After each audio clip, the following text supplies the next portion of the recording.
ছোট্ট একটা বাছুর যার গায়ে আদরের হাত বুলিয়ে শুরু হয়েছিল এক অন্যরকম যাত্রা। মাত্র 10 মাস পর সেই বাছুর এখন যেন এক জীবন্ত কালো পাহাড়। বিশাল আকৃতির এই গরুকে এক ঝলক দেখলেই চোখ কপালে উঠে, আর গায়ের রংটা এমন গাঢ় কালো যে তার নামই হয়ে গেছে কালা পাহাড়। কোরবানির হাট সামনে রেখে গোপালগঞ্জে যেন উৎসবের আমেজ। খামারিরা যেন প্রতিযোগিতায় নেমেছেন, কে আনবেন সবচেয়ে বড় গরু আর কে দেবেন সবচেয়ে ব্যতিক্রমী নাম। কালা পাহাড়ের পাশে দাঁড়িয়ে আছে লালচে রঙের লালু আর দুটি পাগলাটে স্বভাবের গরু, যাদের ডাকা হয় পাগলা। কালো পাহাড় এই হলো আপনার আসলে লালু, আর পাশেরটা হলো পাগলা 1 পাগলা 2। কাকার খুব সুন্দর সুন্দর গরু, নামগুলো খুব সুন্দর রাখছে কাকা। এই 4 মহাতারকা এখন গোপালগঞ্জ সদর উপজেলার সোনাকুরু গ্রামের মূল আকর্ষণ। রাঁধুনি রেডিমিক্স মাংসের মশলা, ব্যাস হয়ে যাবে ঝটপট দারুণ রান্না। সকাল সন্ধ্যা আশেপাশের গ্রাম থেকে ছুটে আসছেন দর্শনার্থীরা। কেউ মোবাইলে ছবি তুলছেন, কেউ বা দামাদামি করছেন হাটের আগেই। খামারি রাধেশ্যাম পোদ্দার দীর্ঘ 10 মাস ধরে এই গরুগুলোকে অতি যত্নে লালন পালন করেছেন। আমি খাইয়েছি সয়াবিনের খোসা, কুড়া, ভুসি, ভুট্টার গুঁড়ি, তারপরে ছোলার খোসা, কাঁচা ঘাস, খড়, এই আমার গরুর খাবার।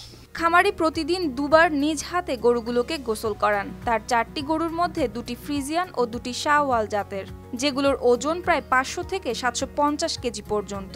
কালো পাহাড়টা আছে আপনার 750 কেজি, আর এই কালো লালু 2 আছে 560 কেজি, আর ওই পাশেরটা আছে আপনার 720 কেজি।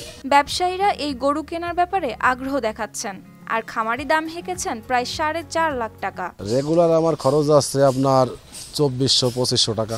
কালো পাহাড়ের দাম চাচ্ছে 4,80,000, আর লালুর দাম চাচ্ছে আপনার 4.5 লাখ, আর পাগলা অনেস দাম চাচ্ছে আপনার 4,80,000, আর পাগলা 2-র দাম চাচ্ছি 3.5 লাখ। যদিও গরুগুলোর খাবারের পেছনে তার প্রতিদিন খরচ হয় প্রায় 3000 টাকা, তবুও ভালো দাম পেলে তিনি গরুগুলো বিক্রি করতে আগ্রহী। এই জন্য বাইরের থেকেও লোকজন আসে, দেখতে আসে, কেনে, বায়না দেয়, তার কোনো সমস্যা হয় না। প্রত্যেক বছরই তার গরু বেচা কিনা হয়ে যায়। খামারিরা যেন ন্যায্য মূল্যে গরু বিক্রি করতে পারেন, সেজন্য সব রকম সহযোগিতা করা হবে বলে জানান এই কর্মকর্তা। এই খামারিগুলো যাতে ভালোভাবে গরু বিক্রি করতে পারে, সেই গরু বিক্রি করার জন্য আমরা কোরবানির হাটে আমাদের সবসময় মেডিকেল টিম থাকবে। শুধু এই খামারি না, আশেপাশের খামারি, আমাদের আশেপাশের ডিস্ট্রিক্টের যে সমস্ত খামারিরা আসবে গরু টরু নিয়ে কোরবানির হাটে, যাতে তাদের এই গরু বিক্রয়ের সময় কোনো রকম বিপদের সম্মুখীন না হয়, তার জন্য আমাদের মেডিকেল টিম সবসময় রেডি থাকবে। প্রতি বছরের মতো এবারের কোরবানিতেও এই 4টি গরু হাট মাতাবে বলে আশাবাদী খামারি। News desk, RTV।